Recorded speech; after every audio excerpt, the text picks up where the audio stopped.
कुछ ऐसे आविष्कार जो अगर आज होते तो दुनिया बदल सकते थे। नंबर 1 दोस्तों, निकोला टेस्ला अपनी सदी के महान साइंटिस्ट थे, इसमें कोई शक नहीं, क्योंकि ऐसा कहा जाता है कि उन्होंने उस समय से कई आविष्कार किए थे जिनके बारे में कोई सोच भी नहीं सकता था। उनमें से एक आविष्कार था द डेथ रे। ये एक ऐसा इलेक्ट्रोमैग्नेटिक हथियार था जिसे निकोला टेस्ला ने साल 1930 में बनाया था। उन्होंने इस हथियार को खासकर लड़ाकू प्लेन्स को डिस्ट्रॉय करने के लिए बनाया था, जिसके बारे में बताया जाता है कि यह हथियार अपनी बीम से मीलों दूर उड़ रहे प्लेन्स को भी नीचे गिरा सकता था। और ये इतना ताकतवर हथियार था जो किसी भी देश को युद्ध के समय बड़ी आसानी से जीत दिला सकता था। और इसके बारे में कहा जाता है कि निकोला टेस्ला अपने इस आविष्कार को कभी पूरा नहीं कर पाए, क्योंकि इसे पूरी तरह से तैयार करने के लिए बहुत सारे पैसों की जरूरत थी।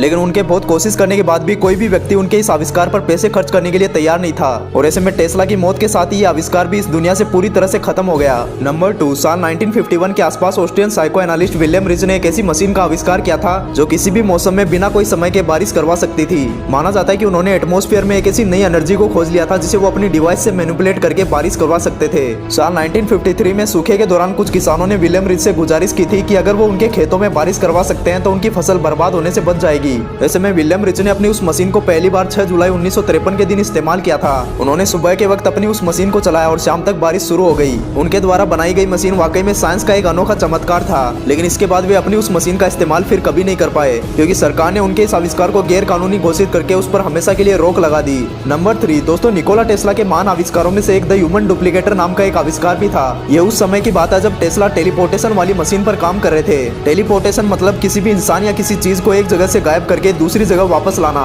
टेस्ला के लिए कुछ भी नामुमकिन नहीं था, लेकिन हजारों कोशिश करने के बाद भी उनका ये एक्सपेरिमेंट फेल हो रहा था। टेस्ला उस मशीन में एक टोपी यानी कि हैट रखा करते थे, लेकिन वो जगह से हिल भी नहीं रही थी, इसलिए उन्होंने ये एक्सपेरिमेंट बिल्ली पर किया। तब उन्होंने नोटिस किया कि उनके लैब के बाहर एक और बिल्ली की आवाज आने लगी। टेस्ला ने देखा उस बिल्ली जैसी सेम एक और बिल्ली बाहर खड़ी थी जो कहां से आई कोई नहीं जानता, और उस बिल्ली के पास कई सारी हेड्स पड़ी थी जो शायद उनके फेल एक्सपेरिमेंट का नतीजा थी। यानी कि टेस्ला की वो मशीन किसी को गायब तो नहीं कर पा रही थी, लेकिन उनके जैसे सेम इंसान या चीज बना देती थी।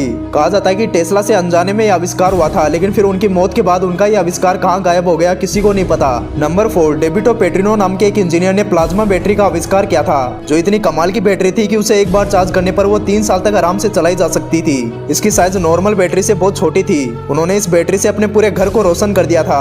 इस कमाल के आविष्कार की वजह से दुनिया में बिजली की समस्या मिनटों में हल हो जाती। पेट्रिनो बुद्धिमान इंजीनियर थे जिन्होंने टॉप कॉलेज से इंजीनियरिंग की थी।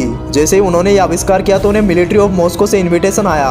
मिलिट्री को उनका यह आविष्कार बहुत पसंद आया, जिसके चलते उन्होंने पेट्रिनो के सामने कुछ शर्तें रखी, जिसके बाद से पेट्रिनो बहुत टेंशन में रहने लगे और कुछ दिन बाद वो अपने घर से लापता हो गए। जब उनकी बहन पुलिस कंप्लेंट कर वापस आई तो उन्हें पता चला कि गवर्नमेंट के 2 लोग पेट्रिनो के घर में घुसकर वो बैटरी लेकर चले गए। 1 साल बाद रसिया की होल्का नदी के पास पेट्रिनो की लाश मिली। उनके साथ क्या हुआ किसी को नहीं पता, लेकिन पेट्रिनो की बैटरी की वजह से बड़ी बड़ी इलेक्ट्रिक कंपनी को भारी नुकसान होने वाला था, जिसे लेकर वो काफी चिंता में थे। दोस्तों, आपको क्या लगता है पेट्रिनो के साथ क्या हुआ होगा? और ऐसे और वीडियोस के लिए चैनल को सब्सक्राइब जरूर कर लेना।